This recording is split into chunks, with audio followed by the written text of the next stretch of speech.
Welcome back, everyone, to our Earth Day special. And let me say that here at TYT, we are very happy to be having specials. In these times, we're happy to exist at all. And the only reason that we still do is because our viewers have been so supportive of us. And that's why we're doing extra content like this Earth Day special for you. I understand for many people, this is an extremely difficult time. But if you are able to continue to support us, we would very much appreciate that. And you can do that at tyt.com/go. And the next guest that joins us on our Earth Day special is one of my favorite people to talk about this or any subject, author, educator, and activist Bill McKibben. Welcome back to the network. It's good to be with you again. It's great to have you here, especially on Earth Day, although it's, of course, an Earth Day where we have other things on our minds. And actually, you recently wrote an article about emissions, coronavirus, the connection between the two, and some of the things that we can learn coming out of this. And so I would love to start there. What are some of your thoughts during this time? Well, look, there obviously are no silver linings to a pandemic. People are going through a lot. That said, if we're going to go through a lot, we might as well learn something from it. And there are clearly some interesting lessons here that apply to this even larger ongoing climate crisis that hangs over the century. First is, I think, that physical reality is real. You can't spin physics and chemistry any more than you can spin biology. The president can, natter on however long he wants about it's all a hoax or the cases are going to go to zero or everything will be fine by Easter or blah, blah, blah. But it doesn't, the COVID-19 microbe is uninterested, just as the CO2 molecule is uninterested. Second thing, I think, delay is a bad idea. We see what happens when you screw around and don't get to work flattening the disease curve. The US and South Korea started down this path on the same day.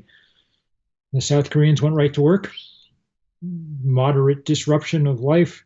By now, they're kind of looking at things in the rearview mirror. We, of course, blessed with our president, didn't do a damn thing. And so now we get maximum disruption and a huge casualty toll to boot. Same thing happened with the carbon curve. 30 years ago, there were modest changes we could have made that would have flattened that curve too. But we didn't make them, so now we still have to move fast. Fast is always better than slow, but at this point, it's going to be disruptive, and we're not going to prevent all of the harm from happening. Some of that harm's already taken place. I think the third thing I'd say is social solidarity really matters. We see that the pandemic is hitting the poorest and most vulnerable people, just as climate change does. And we see that the answer is not, as we've been told for the last 40 years, markets will work it all out, let the invisible hand do its thing. We got to be washing our hands, So there's a lot of stuff here to work with. And I guess the question is, will we learn from any of it? Are we going to come out of this just trying to set up the pins in the bowling alley again? Or are we going to try and build a world as we recover our economy from this that manages to at least head off part of the other crisis that we know is coming? You raised a number of important points there. On your second, obviously, we understand that drastic actions are going to need to be taken. I think that people over the past year or so have started to get a little bit better of an idea, a little bit of education about what that might look like. And obviously, the response is going to be very different than what's required to weather coronavirus. But I'm curious do you believe that people being thrust into the current crisis, having to shelter at home, their lives have fundamentally changed. Do you think that that will make it a little bit easier to, I guess, for them to imagine making the sorts of changes that will be necessary to deal with the climate crisis? Or do you think that, having to deal with this, maybe coming to them, in a month or in a year and talking about the climate change, dealing with that they might think, well, I've already been through so much. Which way do you think that might go? Well, I think it's probably likely to break both ways, and it's the important question. I mean, part of all of us just wants to get back to normal, however we're going to define that. But if the normal isn't working, then we shouldn't try to get back precisely to it. And we have demonstrated to ourselves, I think, that we're capable of fairly large changes in fairly short order. Yeah, there have been a few knuckleheads who, kept going to spring break or whatever. But for the most part, Americans have done their thing. I mean, it's been pretty good to watch, at least around me, um, how committed people have been to the concept that they need to protect others by sheltering in place. And those changes in our lives, well, I mean, some of them relate quite directly. Turns out you don't need to get on an airplane all the time. You can do an awful lot of work over the Zoom. So hopefully we'll come out of this with a few skills that'll be useful and with a mindset that we can make change.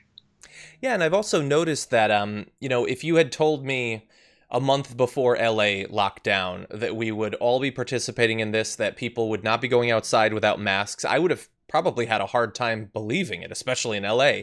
And yet, people do, like, I agree, even in this area where people are very self-centered and all that, they have done pretty well in abiding by those. And I think a big part of that is not just wanting to protect themselves, but the feeling that they want to protect other people around them. And Yep. I hope that in the same way that they can be taught to not expose people to this illness, even if they don't have to worry about it, that they can also realize that pollution might have an effect on them, but it is going to have an effect on other people. Yep. And I wonder if maybe harnessing some of that, that transitioning out of this crisis, that we might be able to maintain that sort of social solidarity that we're probably maxed out at right now in American history.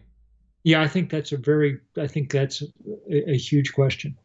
Um, the good news is that we're at a certain point going to be released from detention and allowed to go see each other, which will be nice. And it'll be a reminder that we like to see each other. And in fact, that might be good news down the road because a world that thrived more on social contact and less on buying stuff and looking at screens would probably be a more environmentally sustainable one going forward. Yeah, and at the same time, I don't know if you saw some of the EPA regulatory changes, their stance during the coronavirus. They're mostly backing off of regulatory actions, levying fines and things like that. And there have been a number of other environmental regulation changes that have been pushed through. Now, Um, look, Trump and the oil companies are using this as the complete smokescreen and cover to do every stupid and bad and venal thing they can think of.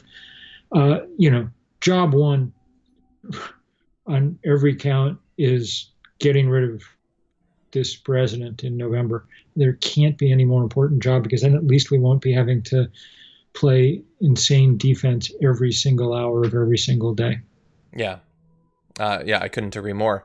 And I want to end maybe on a little bit of a hopeful note, but as you're dealing with the quarantine yourself, it is Earth Day. How much thought are you giving to staying environmentally conscious, climate conscious during this time? You mentioned the fact that we're taking less flights and everything like that, but how much else is that on your mind during this time? Well, it's always on my mind. And I think that people are, among other things, I mean, you there in LA are getting a good sense of this. I think people are remembering that they kind of like clean air. So that's not the worst thing in the world to find out either. That's definitely true. Every time my wife and I go out on a bike ride, she mentions how much clearer the mountains are. And Yep. I don't know if you saw, about a week ago, there was a town in India that could see the mountaintops, and it had never Yes. been able to. Yep. I saw that too. That was pretty remarkable. Yeah, yeah. I wish we didn't have a crisis to form that sort of silver lining from, but it is nice to have the silver linings either way. Amen. Bill McKibben, thank you both for joining us and for your advocacy and writing, throughout the years. Thank you for your good work and happy Earth Day. Thank you to you too.